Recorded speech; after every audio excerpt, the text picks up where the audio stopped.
ನಾನು doctor Arpita Bhat, naturopathy ಹಾಗೂ ಯೋಗ ವೈದ್ಯೆ, ವೇದ wellness centre Nisargamane Sirsi. ಕನಕ Nisargamane YouTube ಚಾನೆಲ್ಗೆ ನಿಮ್ಮೆಲ್ಲರಿಗೂ ಸ್ವಾಗತ. ನಾನಿವತ್ತು ಹೇಳಕ್ ಹೊರಟಿರುವಂತಹ ಟಾಪಿಕ್ ಸೈನಸೈಟಿಸ್. ಇತ್ತೀಚೆಗೆ ಈ ತೊಂದರೆಯಿಂದ ಸಾಕಷ್ಟು ಜನ ಬಳಲ್ತಿರೋದನ್ನ ನಾವು ನೋಡ್ತಾ ಇದ್ದೀವಿ. ಹಾಗಿದ್ರೆ ಸೈನಸೈಟಿಸ್ ಅಂದ್ರೆ ಏನು, ಇದು ಯಾರಿಗೆ ಜಾಸ್ತಿ ಕಾಣಿಸ್ಕೊಳ್ಳುತ್ತೆ, ಇದಕ್ಕೆ ಹೇಗೆ ಪರಿಹಾರ ಕಂಡುಕೊಳ್ಬಹುದು ಅಂತ ನಾವಿವತ್ತಿನ ವಿಡಿಯೋದಲ್ಲಿ ನೋಡೋಣ. ಸೈನಸೈಟಿಸ್ ಅಂದ್ರೆ ಏನು ಅಂತ ನೋಡಕ್ ಹೋದ್ರೆ, ಸೈನಸ್ ಅನ್ನೋದು ಈ ಮೂಗು ಮತ್ತೆ ಹಣೆಯ ಪಕ್ಕದಲ್ಲಿ ಒಂದು ಗ್ಯಾಪ್, ಖಾಲಿ ಜಾಗ ಇರುತ್ತೆ. ಈ ಜಾಗಕ್ಕೆ ಸೈನಸ್ ಅಂತ ಕರೀತಾರೆ. ಇದು 4 ರೀತಿಯ ಸೈನಸ್ ಇರುತ್ತೆ. ಫ್ರಾಂಟಲ್, ಮ್ಯಾಕ್ಸಿಲರಿ, ಎಥ್ಮಾಯ್ಡ್ ಮತ್ತೆ ಸ್ಪೀನಾಯ್ಡ್ ಅನ್ನುವಂತಹ 4 ಸೈನಸ್ ಗಳಿರುತ್ತೆ. ಈ ಸೈನಸ್ಸಿನ ಕೆಲಸ ಏನಪ್ಪಾ ಅಂತಂದ್ರೆ, ನಮ್ಮ ಮೂಗಿನಲ್ಲಿ ಏನು ದ್ರವ ಕಫ ಅಂತ ಏನ್ ಹೇಳ್ತೀವಿ, ಇದು ಸೈನಸ್ ಇಂದ ಉತ್ಪತ್ತಿ ಆಗುವಂತದ್ದು. ಇದು ಆ ಮ್ಯೂಕಸ್ ಅನ್ನ ಉತ್ಪತ್ತಿ ಮಾಡಿ ನಮ್ಮ ಮೂಗನ್ನ ಕ್ಲೀನ್ ಆಗಿ ಇಟ್ಕೊಳ್ಳಕ್ಕೆ, ಫಾರಿನ್ ಪಾರ್ಟಿಕಲ್ ಹೊರಗಡೆಯಿಂದ ಯಾವುದೇ ಅಶುದ್ಧವಾದಂತಹ ವಸ್ತು ಒಳಗಡೆ ಬರದೇ ಇರುವಂತಹ ನೋಡ್ಕೊಳ್ಳುವಂತಹ ಕೆಲಸ ಸೈನಸ್ ಇದು. ಆದ್ರೆ ಯಾವಾಗ ಕಾಮನ್ ಕೋಲ್ಡ್ ಅಥವಾ ಅಲರ್ಜಿ ಈ ರೀತಿಯಾಗಿ ಇನ್ಫೆಕ್ಷನ್ ತರ ಆಗುತ್ತೋ ಅವಾಗ ಈ ಸೈನಸ್ ಏನಿದೆ ಅದು ಕಟ್ಕೊಳ್ಳುತ್ತೆ. ಅದು ಬ್ಲಾಕ್ ಆದಾಗ ನಮಗೆ ಕಾಣಿಸ್ಕೊಳ್ಳುವಂತಹ ತೊಂದರೆ ಸೈನಸೈಟಿಸ್. ಅಲ್ಲಿ ಉರಿಯೂತ ಆಗುತ್ತೆ, ಇನ್ಫ್ಲಮೇಷನ್ ಆಗೋದ್ರಿಂದ ಈ ಸೈನಸೈಟಿಸ್ ಅಂತ ಕರಿತೀವಿ. ಸೊ ಈ ಸೈನಸೈಟಿಸ್ ಯಾರಲ್ಲಿ ಜಾಸ್ತಿ ಬರುತ್ತೆ ಅಂತ ನೋಡೋದಿದ್ರೆ, ಇಮ್ಯುನಿಟಿ ಕಡಿಮೆ ಇರುವಂತವರಲ್ಲಿ ಸೈನಸೈಟಿಸ್ ಜಾಸ್ತಿ ಕಂಡು ಬರುತ್ತೆ. ಅದೇ ರೀತಿ ಅಲರ್ಜಿಕ್ ರೈನೈಟಿಸ್ ಅಂತ ಏನ್ ಕರಿತೀವಿ, ಈ ತೊಂದರೆ ಇರುವವರಲ್ಲಿ ಕೂಡ ಈ ಸೈನಸೈಟಿಸ್ ಜಾಸ್ತಿಯಾಗಿ ಕಾಣಿಸ್ಕೊಳ್ಳುತ್ತೆ. ಹಾಗೆಯೇ ಸ್ಮೋಕ್ ಮಾಡುವವರಲ್ಲಿ ಕೂಡ ಸೈನಸೈಟಿಸ್ ಜಾಸ್ತಿಯಾಗಿ ಕಾಣಿಸ್ಕೊಳ್ಳುತ್ತೆ. ಹಾಗೆ ಡಿವಿಯೇಟೆಡ್ ನೇಸಲ್ ಸೆಪ್ಟಮ್ ಅಂತ ಏನ್ ಕರಿತೀವಿ, DNS ಇರೋರಲ್ಲಿ ಕೂಡ ಸೈನಸೈಟಿಸ್ ಕಾಣಿಸ್ಕೊಳ್ಬಹುದು.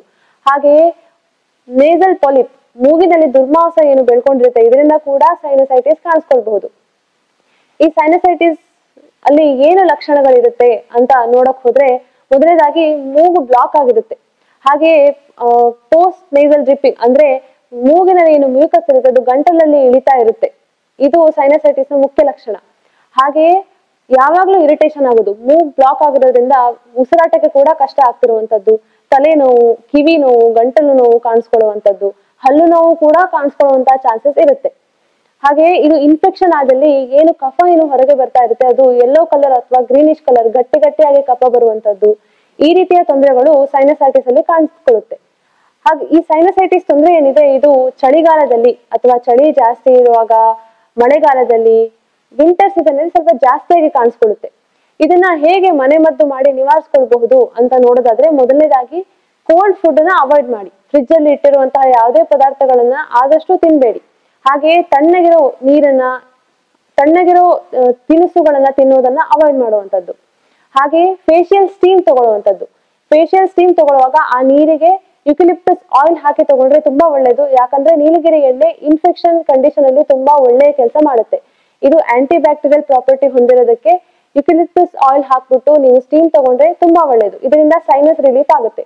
ಹಾಗೆಯೇ ವಾರ್ಮ್ ಕಂಪ್ರೆಷನ್, ಒಂದು ಬಟ್ಟೆಯನ್ನ ತೆಗೆದುಕೊಳ್ಳಿ, ಅದನ್ನ ಬಿಸಿ ನೀರಿನಲ್ಲಿ ಅದ್ದಿ ಅದನ್ನ ಹಿಂಡಿ ನಿಮ್ಮ ಸೈನಸ್ ಪಾರ್ಟ್ಗಳಲ್ಲಿ, ಸೈನಸ್ ಇರುವಂತಹ ಜಾಗಗಳಲ್ಲಿ ಇಟ್ಟುಕೊಂಡ್ರೆ ಕೂಡ ತಕ್ಷಣಕ್ಕೆ ನಿಮ್ಗೆ ರಿಲೀಫ್ ಸಿಗುವಂತಹ ಒಂದು ಇದು ಉಪಯುಕ್ತವಾದಂತಹ ಒಂದು.